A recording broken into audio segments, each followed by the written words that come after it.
para sahabat, kalau kita lihat dari hitungan bulan Ramadan ini hanya tinggal beberapa hari lagi. Jangan lupa ya, yang ngasih nama bulan ini Ramadan itu adalah kita-kita juga. Makanya ada namanya bulan Muharram, ada namanya bulan Safar, dan terus banyak sekali nama bulan. Ada namanya Ramadan, ada namanya Syawal, ada namanya Sa'ban, ada namanya Rajab. Jangan lupa ya, yang memberi semua nama-nama itu adalah kita-kita juga. Segala hal yang di semesta ini dulu tanpa nama. Tidak ada hitungan waktu dulu. Tidak ada nama tahun, tidak ada nama bulan. Yang menciptakan hitungan bulan berdasarkan tahun komariah ya manusia. Yang menciptakan hitungan bulan berdasarkan tahun samsiah juga manusia. Jadi yang bilang bahwa ada waktu-waktu istimewa, ada hari-hari istimewa, ada tempat-tempat istimewa, ada bulan-bulan istimewa, yang mengistimewakan ya kita-kita juga. Yang ribut ya kita-kita juga. Karena bagi Allah semua waktu ya istimewa. Semua ruang yang istimewa. Menjadi istimewa tergantung kita mau apa tidak mengistimewakan setiap waktu dan ruang yang tersedia bagi kita. Jangan terjebak ya melakukan kebaikan hanya pada bulan-bulan tertentu.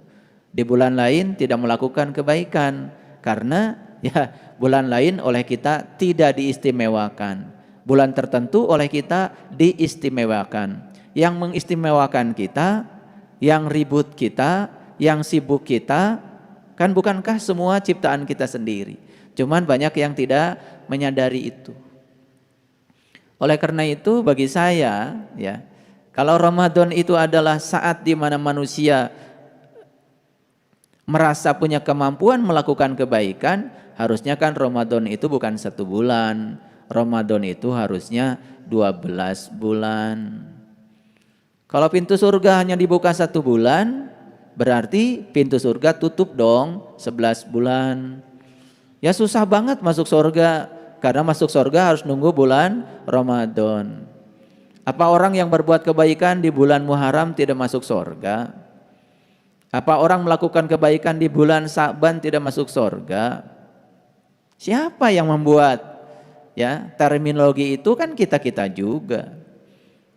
Cobalah sekarang kita sadari bahwa sebetulnya setiap hela napas kita itu begitu berharga.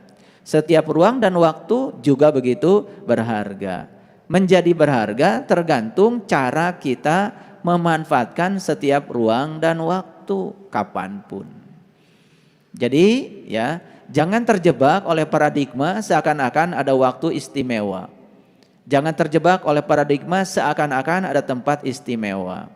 Sedangkan Allah sendiri mengatakan, aku meliputi semesta raya, aku meliputi setiap ruang dan waktu.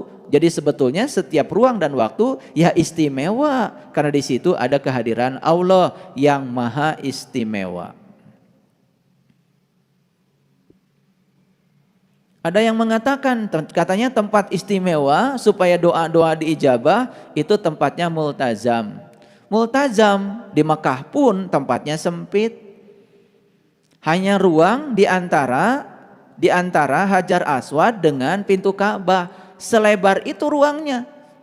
Kalau kita menusuk ya ke dalam ya mendekati Ka'bah, 2-3 orang saja sudah tidak muat. Tapi kalau ditarik garis keluar ya jadi banyak. Itu yang disebut dengan multazam. Berarti ongkos dong. Multazam itu ya tempat di mana kita mendapatkan pengkabulan dari doa kita. Betul, itu tidak salah. Tapi penerapannya yang keliru. Multazam itu bahasa Arab, artinya adalah komitmen. Multazam itu komitmen. Kalau kita berkomitmen selalu untuk merasakan kehadiran Allah, maka setiap tempat di mana kita menjalankan komitmen kita, itulah multazam.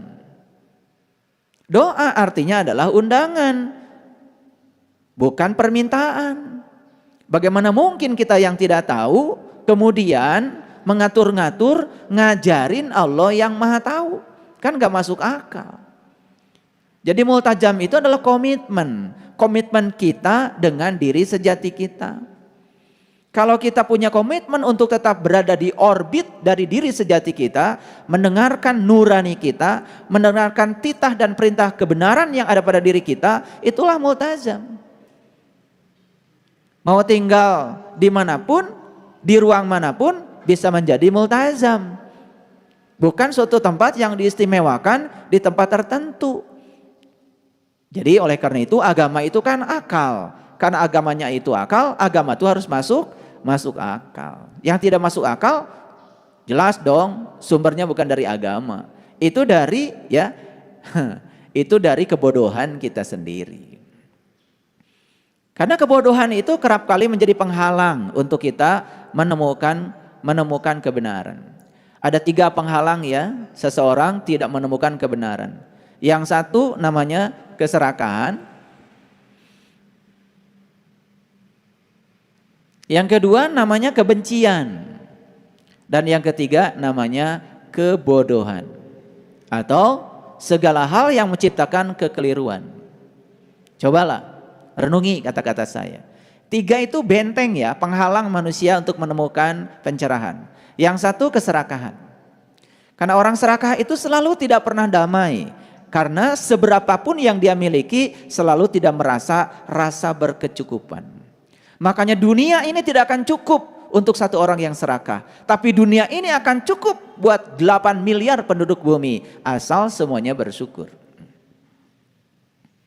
Itu benteng yang pertama yang harus kita runtuhkan. Keserakahan, ketamakan. Karena keserakahan, ketamakan itu berfokus pada diri sendiri. Itu yang akan membangun kemelekatan. Dan kalau manusia sudah melekat pada sesuatu yang selain Allah, menjadi sulit untuk bersatu dengan Allah. Yang kedua adalah kebencian. Kebencian kebalikan dari cinta kasih. Maka siapa yang punya kebencian dan tidak punya cinta kasih, tidak akan pernah dia tertarik untuk berbuat kebaikan pada siapapun. Bahkan mencari-cari alasan untuk tidak berbuat baik pada siapapun. Dan yang ketiga yang luar biasa adalah kebodohan. Karena kebodohan itulah sumber dari segala kekeliruan. Jadi kalau sudah keliru cara berpikir, keliru cara bicara, keliru cara bertindak, ya sudah semuanya menjadi serba keliru.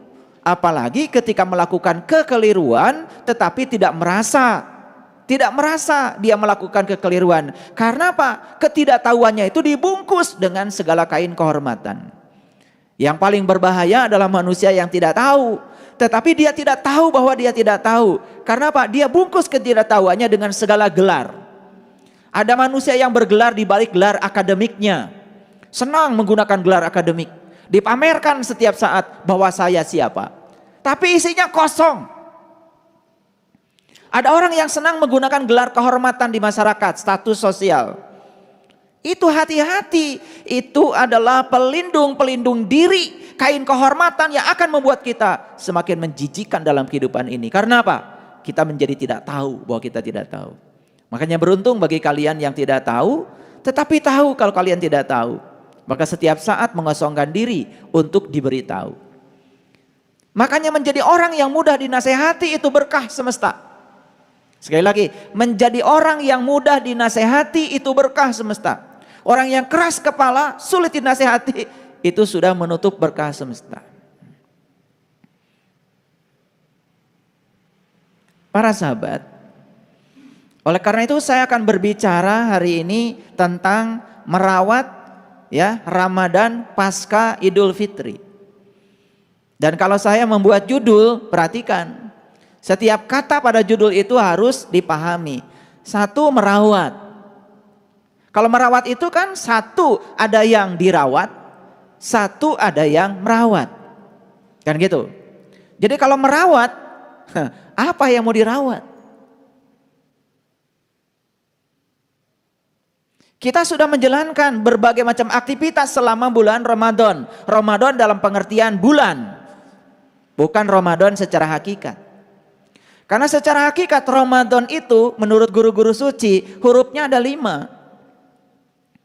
Huruf pertama adalah ra. Artinya adalah rahmatullah. Rahmatullah bisa turun pada siapa saja, tidak menunggu ruang dan waktu tertentu. Tergantung kita. Mau nggak kita ketiban rahmatnya Allah? Kalau kita mau ketiban rahmatnya Allah, ya sudah, sediakan diri untuk ketiban rahmatnya Allah. Rahmat Allah yang paling besar adalah kehadiran Allah. Allah itu hadir setiap saat, di setiap ruang dan waktu, pada setiap makhluknya. Cuman ada yang merasakan kehadirannya, ada yang tidak merasakan kehadirannya. Beruntung yang sudah merasakan kehadirannya, berarti dia sudah kedatangan rahmatnya Allah. Jadi rahmatnya Allah kapan turunnya? Kapan saja, di mana saja, di setiap ruang dan waktu. Bagi orang yang ingin kedatangan rahmatnya, maka rahmatnya akan turun setiap saat. Yang kedua, mim. Mim itu dari ma'rifatullah. Ma'rifatullah artinya pengenalan kepada Allah. Orang yang sudah kenal kepada Allah, karena dia sudah kenal pada jati dirinya sendiri, itu sudah luar biasa kesadarannya. Makanya sebuah hadis mengatakan, siapa yang kenal dirinya, maka dia akan kenal kepada Tuhannya. Kita tidak diharuskan mengenal Tuhan yang meliputi semesta raya yang tanpa batas, karena kita tidak mungkin untuk mengenalnya. Cukup mengenali Dia yang ditiupkan ke dalam diri kita, yang disebut dengan ruhku. Fa idza sawaituhu wa nafakhtu fihi min ruhi faqa'u lahu sajidin. Ketika aku sudah selesai menciptakan tubuhmu dengan sempurna, aku tiupkan ruhku, dan hendaklah kamu bersujud pada ruhku. Ruhku adalah percikan dari cahayanya Allah yang ditiupkan ke dalam diri kita. Kenali saja itu, maka siapa yang kenal dirinya, maka dia kenal kepada Tuhannya. Ra, kemudian mim, kemudian do. Do itu duyufullah. Duyufullah itu tamunya Allah. Siapa tamunya Allah? Ya mereka yang mau bertamu ke rumahnya Allah. Di mana rumahnya Allah? Langit dan bumi tidak akan cukup menampung zatku, tapi kalbunya orang yang beriman, itulah rumahku, itulah baitullah.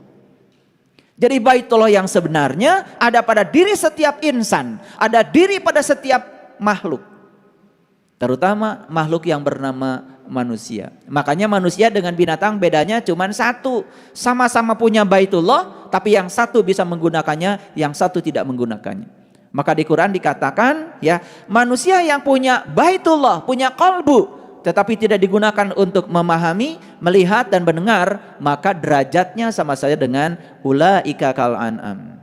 Lahum qulub la yafqahuna biha, walahum azan la yasma'una biha, walahum ayun la yubsiruna biha, ulaika kal an'am. Itu pembeda. Kalau kita yang disebut manusia, maka manusia itu cirinya cuma satu, mampu menggunakan kalbu untuk memahami, melihat dan mendengar. Di luar itu, walaupun dia mengatakan manusia, pengakuannya manusia, hakikatnya dalam pandangan Allah, dia bukanlah manusia. Jadi siapa duyufullah? Tamunya Allah. Siapa tamunya Allah? Yang senantiasa mau berkunjung ke rumahnya Allah, maka siapapun yang setiap saat berkunjung ke rumahnya Allah, mesti dia akan dapat hidangan dari Allah. Kita saja yang pelit, kita saja yang hitung-hitungan, kita saja yang cinta kasihnya terbatas, ada tamu pasti ada keinginan memuliakan tamu. Kita saja yang semacam itu selalu punya keinginan menghormati tamu, apalagi Allah yang cinta kasihnya tanpa batas, yang maha luas, yang maha kaya, yang maha pengasih, yang maha penyayang, yang maha sabar. Siapapun yang bertamu di rumahnya pasti akan dikasih hidangan dari Allah. Nah, hidangan dari Allah dalam bahasa Quran disebutnya Al-Maidah. Kapan hidangan itu diturunkan? Kapan hidangan diturunkan? Di Quran surat Al-Maidah ayat 114 Allah menyatakan hidangan itu diturunkan pada saat Id. Hidangan itu diturunkan pada saat Id. Id itu sering diartikan kembali, sering diartikan juga hari raya. Jadi Idul Fitri arti yang sebenarnya adalah kembali kepada Allah. Karena fitri itu dari kata iftar. Iftar itu artinya terbuka. Iftar bukan berbuka. Tidak ada kaitannya iftar dengan makan candil, tidak ada kaitannya iftar dengan makan kolak, tidak ada kaitan dengan makan nasi timbel. Iftar itu adalah keadaan terbuka. Apa yang terbuka? Terbukanya diri untuk menerima kehadiran Allah. Jadi Idul Fitri itu arti yang sebenarnya adalah kembali terbuka. Loh, kenapa harus kembali? Lihat saya semuanya.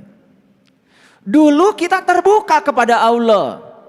Waktu ditanya sama Allah, alastu birabbikum, bukankah aku ini Tuhanmu? Kita bisa menjawab. Qalu bala syahidna. Yes, aku menyaksikan. Terbuka kan? Tidak mungkin jawaban itu terlontar kalau tertutup. Tetapi begitu kita lahir ke alam dunia, kita melupakan komitmen kita yang dulu. Karena kita tertutup. Asalnya terbuka menjadi tertutup, terbuka lagi. Itu namanya Idul Fitri, kembali terbuka. Ada yang bergurau. Katanya Fitri juga artinya sarapan pagi. Yes. Makanya Idul Fitri kembali sarapan pagi. Sebulan gak sarapan pagi, 1 Syawal sarapan pagi. Itu Idul Fitri juga. Mau gak dapat Idul Fitri cuman kembali sarapan pagi? Dan Idul Fitri yang kayak gini semua kebagian. Tanpa kecuali. Mau dapat itu aja. Ada juga yang bergurau. Katanya Fitri itu artinya watak asli. Jadi Idul Fitri artinya adalah kembali ke watak asli. Selama Ramadan 1 bulan berpura-pura jadi orang baik. Berpura-pura jadi dermawan. Berpura-pura jadi orang sabar. Begitu dimarahin, sorry ya, saya lagi puasa. Tapi begitu selesai Ramadan, watak aslinya muncul lagi. Itu juga Idul Fitri, kembali ke watak asli. Saya menawarkan, mau nggak dapat Idul Fitri? 1, kembali sarapan pagi. 2, kembali ke watak asli, mau nggak? Tapi Idul Fitri yang 2 ini semua orang kebagian. Insya Allah kebagian lah. Nggak usah kerja keras. Tetapi Idul Fitri yang saya bicarakan tadi kembali terbuka. Tidak semua orang kebagian. Bahkan yang kebagian ini mungkin saja hanya segelintir orang saja. Siapa orangnya? Nanti kita lihat ciri-cirinya. Itu yang akan kita bahas hari ini. Kalau kita sudah mendapatkan barang berharga selama Ramadan, itulah yang harus dirawat. Jadi judul ini hanya untuk mereka yang mendapatkan sesuatu ketika Ramadan. Yang gak dapat sesuatu, apa yang mau dirawat?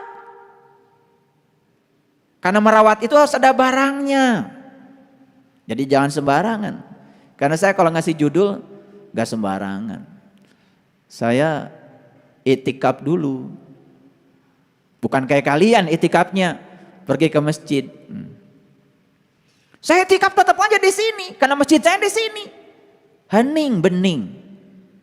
Bahkan dalam keramaian sekalipun. Ini itikaf dari tahun ke tahun gak ada kemajuannya. 10 hari liburan Ramadan pada ke masjid, pada tinggal di masjid. Meninggalkan rumah. Ada yang saya tanya, kenapa kamu pergi ke masjid? Habis di rumah berisik.